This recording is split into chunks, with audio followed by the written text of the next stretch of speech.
விருச்சிக ராசி அன்பர்களுக்கு இந்த விஸ்வாவசு வருடமானது சற்று எச்சரிக்கையுடன் இருக்க வேண்டும் என்ற ஒரு காலகட்டம். குரு பெயர்ச்சிக்கு பிறகு குரு 8ஆம் இடத்திற்கு வருவதும், கேது பகவான் 10ஆம் இடத்திற்கு செல்லுவதும், ராகு பகவான் 4ஆம் இடத்திற்கு வருவதும், சனி பகவான் 5ஆம் இடத்திற்கு செல்லுவதும், இப்படிப்பட்ட ஒரு சூழ்நிலையில் இந்த வைகாசி மாதத்திலிருந்து சற்று எச்சரிக்கையுடன் இருக்க வேண்டும். புதிதாக திருமணமான தம்பதிகளிடையே மன கசப்புகளும் சற்று வாக்குவாதங்களும் வரலாம்.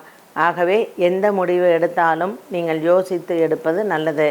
இந்த வருடம் நீங்கள் வைகாசி மாதத்திற்கு பிறகு திருமணங்கள் நிச்சயம் செய்தால் ஜாதகத்தை பார்த்து நீங்கள் தாராளமாக பரிகாரங்களை செய்துவிட்டு திருமணங்கள் செய்வது நல்லது. குரு பகவான் 8ஆம் இடத்திற்கு போகக்கூடிய காலகட்டத்தில் விருச்சிக ராசிக்காரர்களுக்கு வழக்குகள், விசாரணைகள், கோர்ட்டு சம்பந்தப்பட்ட பிரச்சனைகள், தேவையில்லாத இந்த நண்பர்களிடத்தில் பிரச்சனைகள், இது எல்லாம் வரக்கூடும். ஆகவே விருச்சிக ராசி அன்பர்கள் எந்த விஷயத்தை செய்தாலும் சற்று நிதானித்து செய்வதே நல்லது.